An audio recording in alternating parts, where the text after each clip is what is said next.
Bộ Kế hoạch và Đầu tư vừa có công văn gửi Ủy ban Nhân dân tỉnh Nam Định liên quan đến đề xuất đầu tư dự án tuyến đường sắt ven biển Nam Định - Thái Bình - Hải Phòng - Quảng Ninh. Đường sắt ven biển Nam Định - Thái Bình - Hải Phòng - Quảng Ninh sẽ kết nối với đường sắt cao tốc Bắc Nam. Tuyến đường sắt ven biển này góp phần phát huy hiệu quả khai thác của tuyến đường sắt cao tốc Bắc Nam.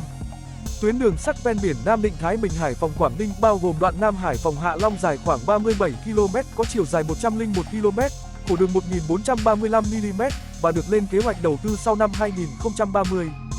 Việc triển khai tuyến đường sắt ven biển không chỉ giúp tăng cường kết nối hạ tầng giao thông mà còn tạo động lực phát triển bền vững cho khu vực duyên hải Bắc Bộ, đóng góp tích cực vào mục tiêu phát triển kinh tế xã hội và liên kết vùng.